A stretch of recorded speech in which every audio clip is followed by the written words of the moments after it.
Today, we thought we would talk about our top 5 favorite boondocking spots from our travels in 2017. Tuesday talk style. Tuesday talk style. Except This video is- clips. Ooh. Yeah.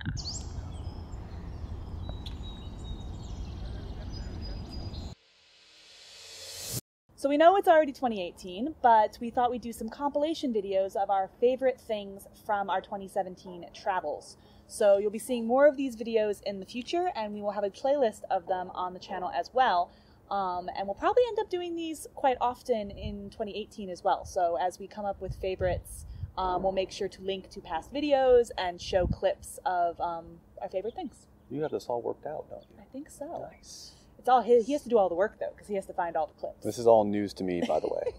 that we're doing all this, had no idea. Okay, so we're going to start with our top 5 favorite boondocking spots where we camped in 2017. This was actually so kind many. of difficult because we boondocked a lot. We did. Yeah. That's So- how we kept our costs down. Way down, yeah. So picking top 5 was kind of tough, but let's get right into them. Number 5 Number 5. would be Bootjack, Yes. which was in Island Springs, Idaho, outside of West Yellowstone. That's where we watched the eclipse. Yep. We were in like the 97% totality range there. We ended up camping there twice, actually.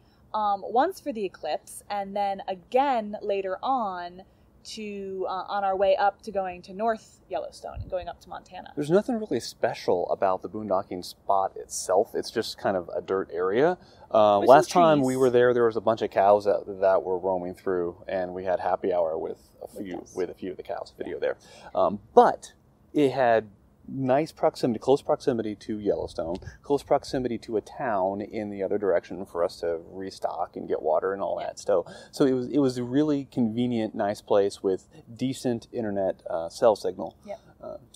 Yeah, Yeah, it was just that one really stuck out, and it was easy to get in and to out get the rig in and out of. That's going to be a very common factor in our favorite boondocking spots Yeah. for the duration. Yeah. And like we said, we went there twice. We stayed in 2 different spots. It was easy to take the bikes and just go find a spot when we got back there. Yeah. And it got decently crowded, but never so bad that we really had to worry. That's right. So that was number 5, Bootjack. Number 4 would be our spot in Bend, Oregon, right outside of Bend, Oregon, up in the forest, national forest. Campfires every day. There was lots of dead and rotten wood around. I mean, perfect campfire wood. Sometimes I would literally burn a campfire all day. Yeah. Start it in the morning, put it out in the evening, as long as we were there during the day. That was awesome. Yeah. Nice place. And there was a bunch of mountain biking right there. We were only 15-20 minutes into Bend, which is an awesome city. Lots of And, breweries. all sorts of hiking, because we were in the national forest. We were up towards the mountains where there's a bunch of lakes. There was just so much to do there. We spent 2 weeks there. Ben's a nice place. Yeah. And this spot was just a random spot that we went and found on our own. It was just a little clearing. The only problem with it was there was no solar because we were under trees.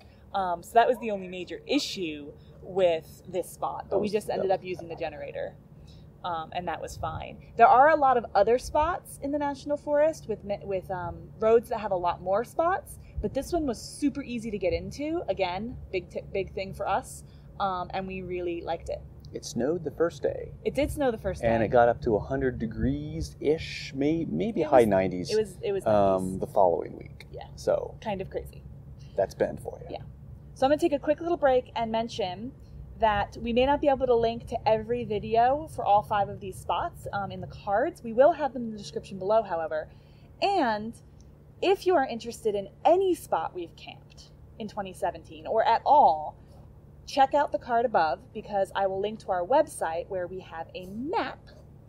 And the map, you can go in and actually click and see the video from where we stayed there, the GPS location, the address, all of that. So see the video above. It'll talk about how to do that. And that's how you'll find all of these spots. So we've dubbed 5, which was Bootjack, 4, which was Bend. 3 is Valley of Fire. Oh, that was our first, well, one of our first spots. It's one of our first boondocking spots, in right outside Nevada. of Valley of Fire. I gotta say, Valley of Fire was one of those parks that sticks in my mind. I loved Valley of Fire. Maybe because it was our first real experience being full-time RVers. Yeah. But that was an awesome park and a really nice spot. My only complaint was the wind. The wind was horrible. It was. And we had, like, I don't know, inches of dirt inside because we had to have the windows open for some airflow, but then dirt came in and kind of. But we ended up leaving a little early. Aside from that, we were like right near a cliff, near-ish a cliff. Really cool. Yeah, and there really is cool spot. a ton of boondocking spots out there. So it was easy to get into, easy to find a spot, close to Valley of Fire. Not really close to much else. But we would go back there again in a heartbeat, just probably not when it's windy. I would agree with that. Okay, number 2 would be our spot outside of Lake Utah, or was it Utah Lake? I don't remember. Utah Lake. We called it Lake Patty. And this was... Our dog, Patty. I think it was called Miners something. Yeah, something Miners. I'll have it in the something, I don't know. below. BLM land. And right up towards the lake. Pretty much right there. Yeah, you can look across the lake and see Provo and Salt Lake City and all the mountains. And the lake was a little bit green because that's just the color the lake is. But the snow-capped mountains, it was just absolutely gorgeous and really easy to get into. Not all that many spots unless you're farther up away from the lake. If you have a small rig, you can get right down near the lake, but we were way too big for that. Yeah, that wasn't even a possibility. Yeah.